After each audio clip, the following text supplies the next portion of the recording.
sports sedans. The hot favourite for this event is Roger Freeth.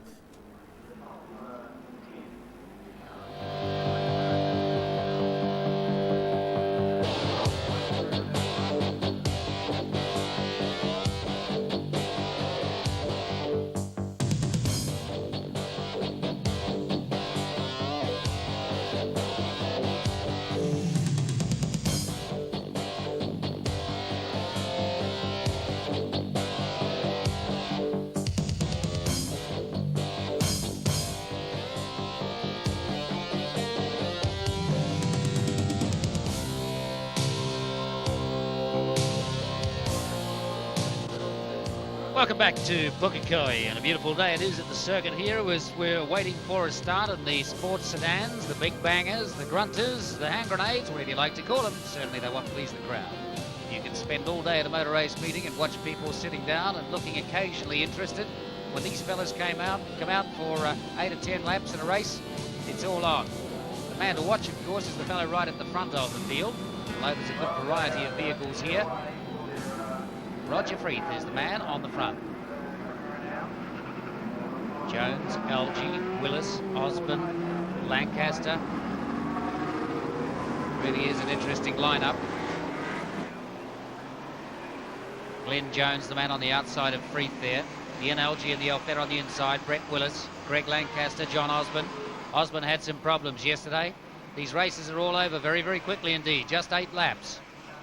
This is a combination of what were Oscar or sports sedans. Sports sedans they were called in the North Island, Oscars in the South Island. And looking at the group positions, Roger Freeth in the Toyota Oldsmobile, 1-3-1-7. Glenn Jones in the Commodore, 1-4-09. Ian Algie in the Alfetta GTV with the V8, 1-4-47. Brett Willis, 1-4-63. Greg Lancaster, 1-4-64. John Osborne, 1-4-72. So all very, very close at the top there. Bruce Mannon in the amazing Mannon Butler Escort Turbo, 1-4-98. That is an exceptionally quick time for that car. Rob Kennard, 1-5-32. Kieran Wills, 1-5-35. Don Grindley, 1-6-11. Kent Baigent in the Skyline, 1-6-52. Warwick Mortimer, 1-6-63. Tony Marsh, 1-7-02. Peter Meadows, 1-7-44. Expect him to improve. Ian Knight, 1-8-08. Dave Smythe of the Escort, 1-8-22. Bob Cullinane, 1-8-32. Ian Midgley, 1-8-63. Gary Pullman, 1-8-64. Rex Finley, 1-9-14. Jack Broom, 1-9-16. I don't think he'll start today. Had a bad off yesterday. Lance Johnson, 1-10-20. Chris Toms, 1-12-50. Brian Connell, 1-12-88. Shane Windleburn, 1-13-22. You can see these are pretty big fields here. Don Grindley, 1-13-9-8. He'll improve. Right back to 28th position, 29th and 30th. Excellent fields here. Jim Short of the Porsche 911 bringing up the rear of the field. So there's some standard production sports cars, sports sedans, a conglomeration of vehicles here. Coming around on their lap behind the pace car. We'll see if they get a green light and the go. And watch for Roger Freeth to take off from the field. The people capable of catching him ought to be Osborne, Jones, Willis, Algie, and perhaps Grindley. Watch out also for car number 19, the Mannon Butler Escort 2-litre turbo. They've got to start. Away into the first corner. Freeth on the inside. Jones on the outside. Algie hopping in there behind Jones. Willis behind him, then Lancaster, then Osborne. Osborne gets in front of Lancaster just for a moment, but back behind him now. Algie being pushed by Willis, and Freeth clears off from the field, pulling a little bit of a gap now as they go down the back straight. From Jones, Algie, Willis, Lancaster, Osborne going past him. Well, the Flying Doctor really living up to his name, taking the extra patrol, the CRC car right to the front, no mucking about, but a power to weight difference there. What we'll talk about power to weight, 4.5 litres of that little Oldsmobile starter, a lighter car, and then competing with obviously the Commodores and the Alfettas of different capacities, different weights. But thoroughly exciting racing for these big bangers. As Tony often says, they bring the crowd to their feet, and it's people like Roger Freeth who get these cars. They're not easy to drive, very, very fast, but very, very stiff on the suspension, and they thump and bang and jump about, and really exciting stuff to drive and to watch. They take on strange angles, and they make strange noises at times, and they flame up and they spark, and sometimes they hit each other, but you can't take it away from these cars. They do have the crowd appeal. Pure grunt, and they're open out on that back chute. Look at that little Oldsmobile engine and the cargo. Magic stuff from the Flying Doctor. Dr. Roger Freeth, lecturer in mathematics and physics, has been in motorsport for a number of years, and that smoke, I think, was telltale. Well, I think that's the end of that flame, engine. actually, now, Tony. Look at that. Oh. It's well alight. Now, this will be a good test for all the fire services and for Dr. Rogers' ability to get out of that car quickly. I think it might have put itself out, but keep an eye on that one. Okay, all the danger seems to have gone. Rogers out of the car. No one's hurt. Another car venturing onto the grass down there, but in fact, the grass is on fire, so okay, bit of petrol possibly burning on the petrol or oil. I think probably that was a fairly comprehensive blow-up, Tony, and it's just dumped a lot of oil out on the exhaust. Kent Baigent rejoining the track.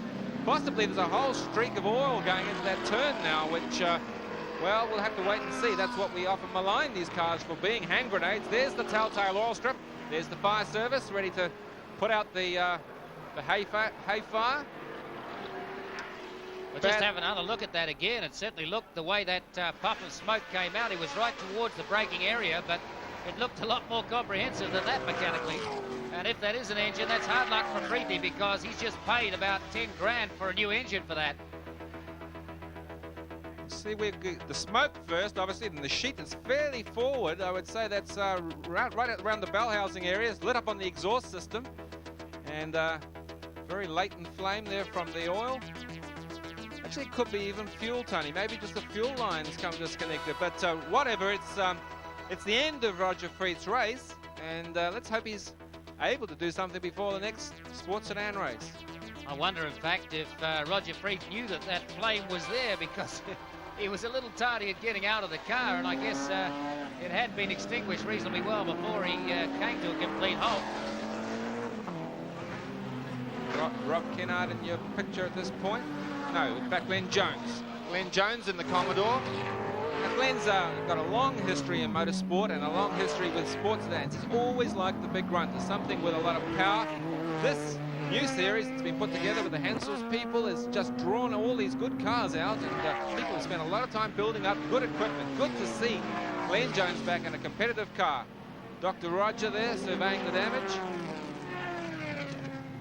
Okay, and there's Brett Willis up behind Glenn and the other Commodores, Commodores 1 and 2, and Bruce Madden, the little Turbo Escort, up to third place. That's really good stuff. In fact, the track has been stopped. The race has been stopped. Now, you can tell that because the leader, Glenn Jones, has got his hand up to warn the people not to go by. We can't see the flags at the points, so we normally would expect to see a black flag at every point and a red flag at the start-finish. Let's see if we can pick a flag. In fact, there is one. The only flag that was out a lap ago, David, was the white flag to indicate that a service vehicle, fire engine or ambulance was on the circuit. Well, they've got a restart, and they're certainly screaming, yes, the green flag's out, so they're restarted. Flag, I would suggest, put out purely as a service precaution for that fire engine, to make sure that the firemen aren't under any danger of cars racing against them to get to the scene of the accident. Good stuff, firemen. So Brett Willis now in the lead from Glenn Jones. Bruce Madden in the little Euro Parts Escort 2-litre turbo. And a phenomenal little car it is. Now the front two cars are Commodore V8s. And we'll just have a look behind Willis. He's got in front of Glenn Jones. That's Jones right up his tail there now. Have a look into the braking area. Bruce Madden getting a little bit of a lock-up. The Escort. John Osborne coming through. Lancaster coming through. Well, that's what happens quite often when we have these pace car situations and restarts and so forth. The guy who's placed second, he can anticipate the lead or the jump of the lead. But here we go. Glenn Jones having a go back up the inside. Brett Willis moves over slightly on him. No worries there. Brett Willis quite safe into there, taking the wide line around that Lotus Cortina there, and that's allowed Glenn Jones to close up just ever so much.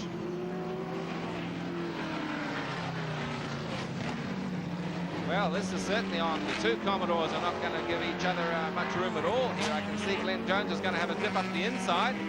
Brett Willis moves to the left-hand side. A little bit more horsepower, I'd suggest there, Tony. He just eases away, crosses back to the middle of the road for the safe ground, going over to the inside just a little bit to make sure that Glenn Jones doesn't go diving up the inside like we saw Kent Baigent and Graham Cameron doing yesterday. I'll tell you what, looking down the back straight, Don Gridley is moving up in the field too as Osmond goes through in fourth place. These are the leaders coming up on some of the back markers now. Willis, Jones, Mannon, Osborne. Here's Lancaster. John Osborne and Don Gridley run these Mazdas, but they're about as close to Mazdas as, well, should we say they're V8 powered. When do you ever hear about V8 powered Mazda RX-7s? They're quicker than probably even the Mazda factory could ever imagine them being. Well, the yellow one that just came into frame on the last shot there, Don Gridley's, is actually powered by a Buick V6 alloy motor. According to the country, about 4.5 litres. And John Osmond's, also from the South Island, is a V8. But the leaders are still Brett Willis and Glenn Jones. Here's Willis and Jones right on his tail. Down the back straight. One more time. So you people saying, what's the difference between these and those Group A things? Well, quite simply, they have much freer regulations. The engines can be other than those obviously made with the car. They can be as big as they want them to be. This yellow car, the Commodore, Brett Willis, 5.8 litre Chevrolet engine. The engine is moved back in the chassis to get the weight distribution better. And this makes a very fast package. And Brett Willis, in your picture now, streaking through as he's lapping tail enders. Pulled a bit of gap on Glenn Jones in that little manoeuvre there, but he's pressing on, Tony. I mean, that car is flying through these turns, and it's not smoking, it's not doing anything wrong. The other front runner we have lost, we should have been up there, is Ian Algie in the Alfetta. Try to get a report on that as well. Brett Willis approaching this back straight for the last time. In fact, he's now on his final lap, and he looks to be under less pressure now than he probably can coast it a little bit, because obviously the Glenn Jones car has dropped back quite a ways. We've got a yellow flag out there, which would be nice if Glenn Jones was sitting on Brett Willis's backside, because he wouldn't be able to pass. Under a yellow flag, you cannot pass. It means there's an incident on the track. But these blokes don't care about that. They're going to have a real go for the flag. Bruce Manning and the little escort. John Osborne taking up the rear of that, but Brett Willis got this race by the scruff of the neck. Glenn Jones second, Bruce Manning third, John Osborne fourth. Checkered flag coming out now for Brett Willis in the Commodore. Coming down to take second place, Glenn Jones, Bruce Manning, John Osborne. That's the order they finished in.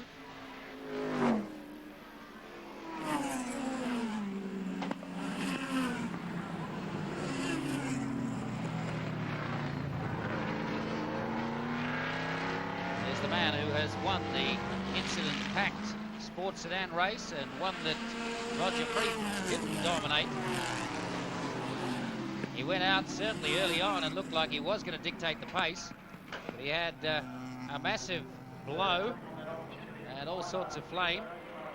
He was out of the race, still down with the fire crew, just checking his car. And when he gets back to the pits, we'll be able to get our reports from there as to what exactly has happened. It may have been something as simple as a fuel or oil line having come off, but I think by the look on Roger Freeth's face, that might be optimistic. Well, that's a good point. When you interviewed Tony, you say that you had an electrical failure because the starter fell off, and jokingly that's what they mean when the starter fell off when the conrock came through the side of the engine and smashed it off. Roger's obviously disappointed. This was going to be his big race, his big meeting. He's won just about everything that's mattered in these cars up until this particular race. And when it mattered, this is what happened.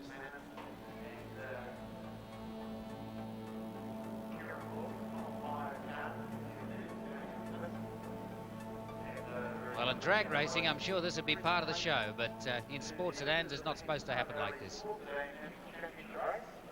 Just looking at the program coming up. Roger Freeth setting the grass alight as he came to rest right on the grass down in the rubbish pit area at the end of the back straight. It's nice to have that there, David, on occasions. Have some runoff.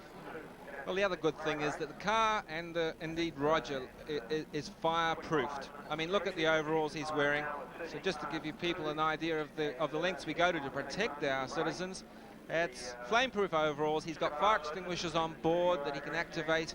So he was in no real problem, but okay, it's nice to see that the systems all work. And the firemen there giving a hand to Roger to get things back on the road, but we suspect his day is done.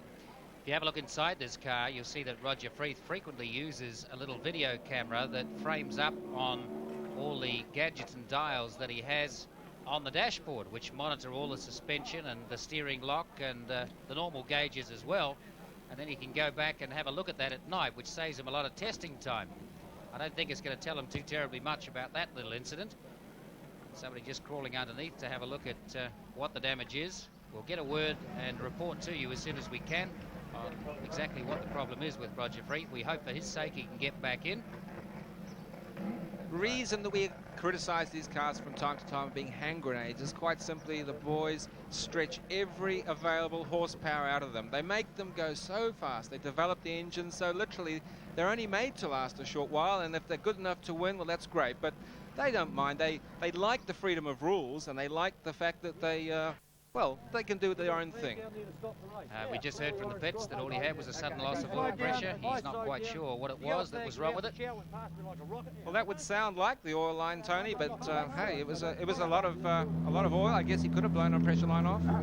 You can't run a bloody motor race like that, for Christ's sake, someone's going to die. There's a lot of discussion going on here. Well, of course, obviously it will be the fact that see if we can eavesdrop. John Osborne's all was boisterous. Listen. We had this last year, we got fined $300 and thrown out the gate. Don't tell me shush. This guy cost him a race. Cost me the race. Cost me my place. Down and lose it. Not the end of the world, but if they yellow, orange diagonals is out over there. That means the race is finished. Where the hell's race control here? Well, this is really getting inside motorsport. I mean, John Osborne usually tells you a bit more plainly what's wrong with the race than that, but hey, okay, he's annoyed, and there's Kent Baigent. He's pretty upset about it. Now, he would have gone off on the oil, so he's probably sore about it. But what was probably the problem in everyone's mind is the fact that the race was semi-stopped and then got going again. And I guess John Osborne's a bit sore about that, Tony.